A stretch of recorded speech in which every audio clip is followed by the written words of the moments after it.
It's totally evolved. My heyday in skateboarding was in the 80s, and you know, if there was an occasion where some kid had a VHS huge video camera, you know, that he rented from a video store or something like that, it was like a rare occasion. Like maybe one time in my whole high school career did we ever like film skateboarding, and it was like a launch ramp session. I remember it was so novel to be able to like, whoa, like see how you skated and stuff. Yeah. Progression of skateboarding is like so accelerated now because of the filming, you know.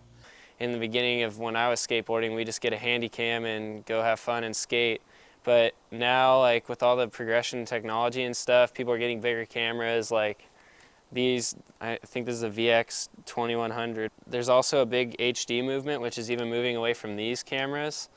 And there's a lot of controversy in that because some people like this raw VX footage over here, but this new HD stuff is coming out, and whole videos are coming out in HD, and it's just crazy how like rapid the change in technology has been and its influence in skateboarding. The evolution was, well, if there's no skate parks, we got to find a way to skate other stuff, you know, and so stairs and curbs and rails and everything became, you know, what people would ride on, sort of the naturally occurring skate park. And you know, it's pretty awesome how creative it was for people to find stuff that wasn't like a skateboard park and make it their own skateboard park. Because it looks cooler for one, it's got that original kind of rebellious spirit of skateboarding where you're hitting the streets and doing what you want with what you can and creating something cool, whereas a skate park has already been built for skaters, so you kind of skate it how the skate park's built.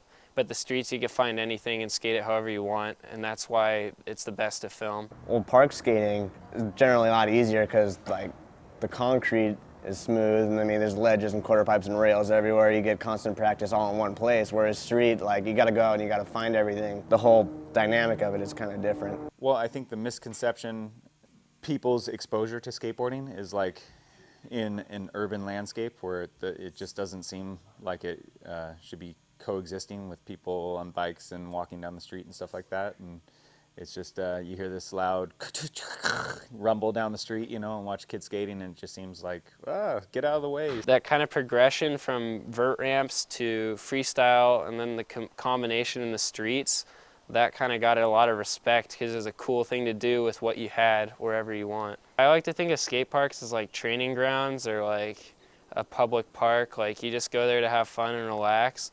But then when you're hitting the streets to skateboard, you're out on a mission with a filmer, you're trying to get tricks, you're going to cool spots, trying to get the best trick at the spot, whatever you can do. So the way I look at it is there's never a boring car ride when you're a skateboarder, because wherever you go, your face is always glued to the window trying to find like things you can skate somehow. Like let's say there's an 8 stair, like who's gonna say 8 stair? Everyone's just gonna be like, oh, that's a bank, and you're gonna be like, no, look at the 8 stair in front of it, and there's a ledge coming off that or something like that. And I actually have my own spot Bible where I've wrote down all the spots I've been to, like what they are, what's cool about them, what I could film there. I have a whole log about it, and there's probably thousands of things in it. That's kind of the way skateboarders view things. It's completely different than other people. Like originally, people used to wait for like big skate videos to come out, and teams would put stuff together, and it'd be like the anticipation would build, and like skaters would get hyped and stuff, and then the video would drop, and everyone would see all these crazy new tricks that skaters have been working on. Now with YouTube, there's so many good up-and-comers in skateboarding that they just put up stuff like every week, every day. And since everybody has a camera, I mean everybody wants to get themselves out there. Everybody wants everybody to see what they can do. So I mean, it becomes really competitive, and there's like thousands of new videos every day of just different people skating. And now, I mean, it's like every dude's got a GoPro or, you know, just their cell phone, and it's like filming stuff in HD and putting it on YouTube and stuff. And filmers and filmmaking is really important because it kind of merges the creativity you get in skateboarding with another creative outlet, filming, and you kind of get a really cool product in the end. And it's a really easy way for people to see what skateboarders are doing and what's going on currently. So one of the greatest advancements in skateboarding was like using the fisheye to capture footage. It allowed filmers to kind of ride next to the skateboarder with their knees crouched and like tilted up, and get the entire body of the skateboarder from a skater's perspective while it was moving.